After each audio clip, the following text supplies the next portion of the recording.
Bab keempat, Makkiyah dan Madaniyah. A. Pengertian Makkiyah dan Madaniyah. Surat-surat dan ayat-ayat Al-Quran dapat dikelompokkan menjadi Makkiyah dan Madaniyah. Para ulama mendasarkan pembagian tersebut kepada salah satu dari 3 aspek berikut ini. Yang pertama, Makkiyah dan Madaniyah dibagi berdasarkan masa turunnya atau i'tibaru zamanin nuzul. Yang diturunkan sebelum hijrah dari Mekkah ke Madinah disebut Makkiyah, walaupun turunnya bukan di Mekkah dan sekitarnya. Ya, dan yang diturunkan sesudah hijrah dinamai Madaniyah, walaupun turunnya bukan di Madinah dan sekitarnya. Jadi yang dijadikan patokan adalah waktu penurunannya kapan. Apakah sebelum Nabi hijrah ke Madinah ataukah sesudah Nabi hijrah ke Madinah? Sebagai contoh, Quran Surah An-Nisa ayat ke-58 tetap masuk kategori Madaniyah sekalipun ayat itu turun di Mekkah. Persisnya turun di dalam Ka'bah waktu peristiwa Fathu Makkah pada tahun ke-8 setelah hijrah. Ya, jadi ayat ini turun setelah Nabi hijrah, 8 tahun setelahnya. Maka tentu pasti digolongkan Madaniyah sekalipun dia turun dalam Ka'bah tuh, dalam Mekkah ya, di kota Mekkah. Tetapi yang dijadikan patokan adalah waktunya, ya, waktu turunnya kapan. Kalau setelah hijrah berarti Madaniyah. Kalau sebelum Makkiyah. Ya, begitu juga surat Al-Maidah ayat ketiga ya. Tetap masuk kategori Madaniyah sekalipun turun pada waktu Haji Wada di Mekkah tentunya. Tahun ke-10 setelah hijrah. Tetap masuk kategori Madaniyah ayat ini meskipun turun di Mekkah. Kenapa? Karena turunnya, ya masa turunnya adalah tahun ke-10 setelah hijrah, setelah Nabi hijrah ya.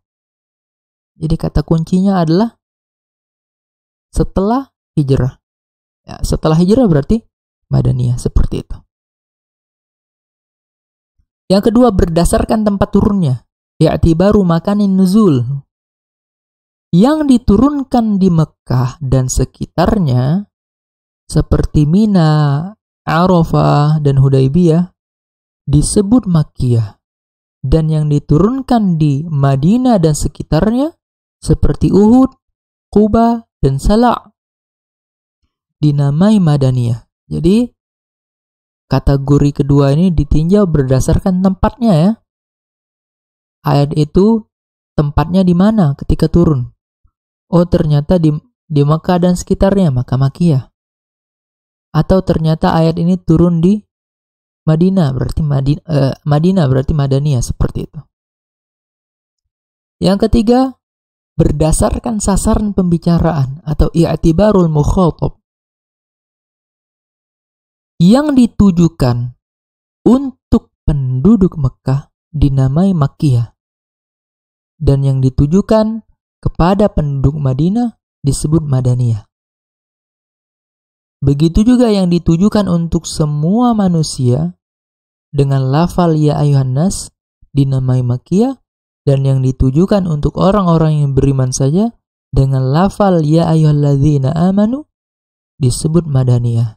Jadi kategori yang ketiga ini ditinjau berdasarkan sasaran pembicaraan ayat tersebut.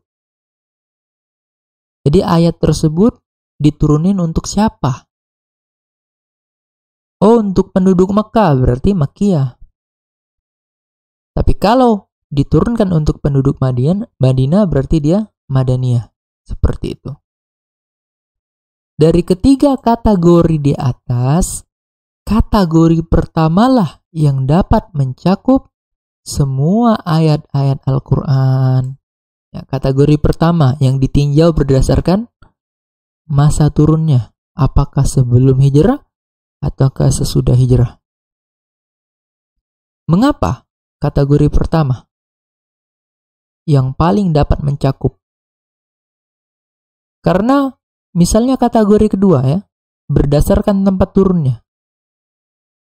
Maka tidak akan tercakup di dalamnya ayat-ayat yang diturunkan di luar Mekah dan Madinah, serta di sekitar keduanya. Kok bisa? Ya karena kategori kedua tadi apa definisinya? Kalau Makkiyah diturunkan di Mekah dan sekitarnya.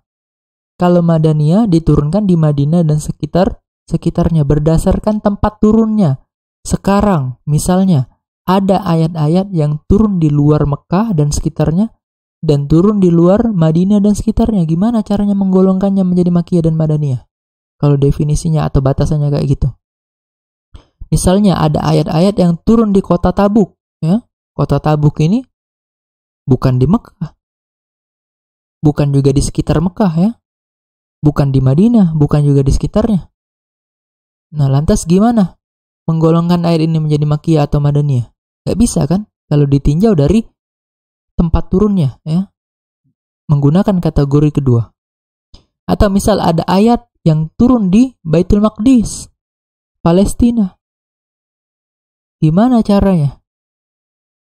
Ya, lebih-lebih lagi Palestina ini kan jauh sekali dari Mekah dan Madinah. Atau ayat-ayat yang turun dalam perjalanan di daerah lain yang di luar Mekah dan Madinah juga.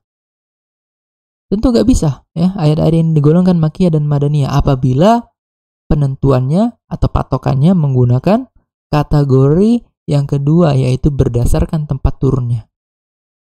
Sebagai contoh misalnya surat At-Taubah ayat ke-42. Ayat ini turun di Tabuk. Demikian juga surat Az-Zukhruf ayat 45. Turun di Baitul Maqdis ya, pada malam Isra wal Mi'raj.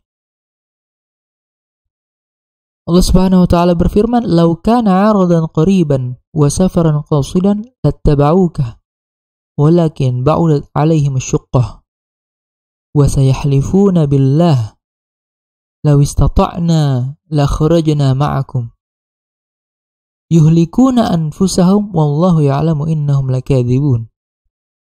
Artinya kalau yang kamu serukan kepada mereka itu keuntungan yang mudah diperoleh dan perjalanan yang tidak seberapa jauh, pastilah mereka mengikutimu. Tetapi tempat yang dituju itu amat jauh terasa oleh mereka. Sehingga mereka bersumpah dengan nama Allah, ya, jikalau kami sanggup, tentulah kami berangkat bersamamu. Ya, beralasanlah. Mereka membinasakan diri mereka sendiri dan Allah mengetahui bahwa sesungguhnya mereka benar-benar orang-orang yang berdusta. Quran surat Taubah ayat ke-42.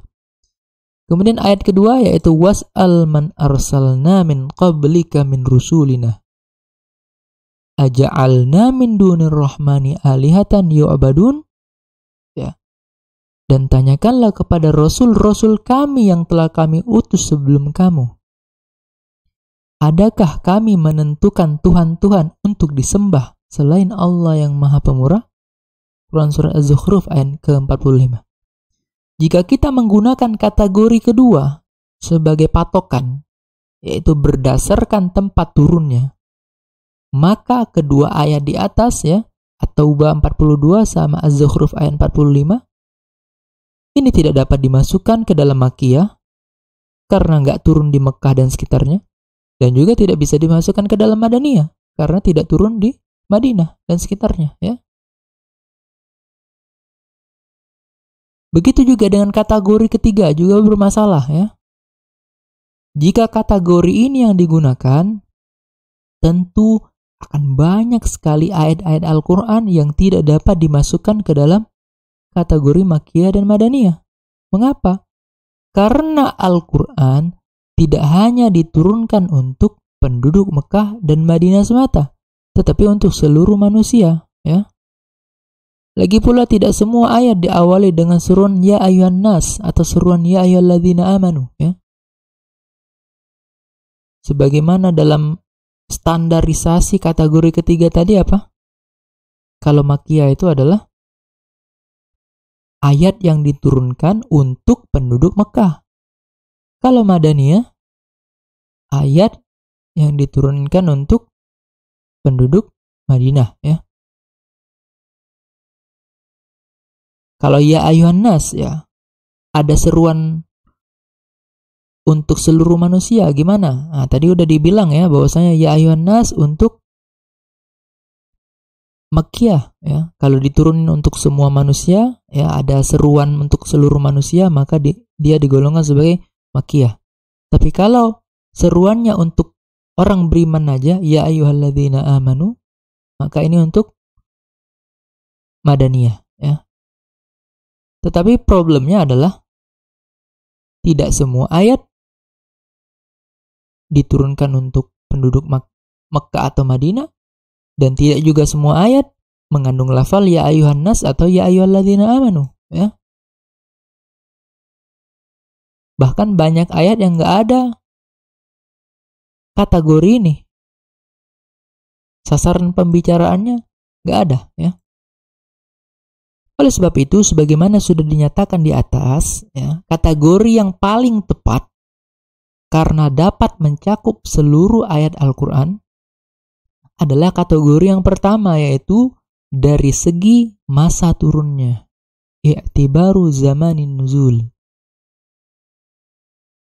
Yang diturunkan sebelum hijrah disebut Makkiyah, walaupun turunnya bukan di Mekah dan sekitarnya. Dan yang diturunkan sesudah hijrah dinamakan Madaniyah, walaupun turun bukan di Madinah ya. Jadi yang paling tepat ya, yang paling ideal untuk menentukan Makkiyah dan Madaniyah adalah ditinjau dari masa turunnya. Kapan ayat ini diturunin? Apakah sebelum hijrah? Apakah sesudah hijrah? Kalau sebelum Nabi hijrah digolongkan Makkiyah, kalau sesudah Nabi hijrah digolongkan Madaniyah. Seperti itu.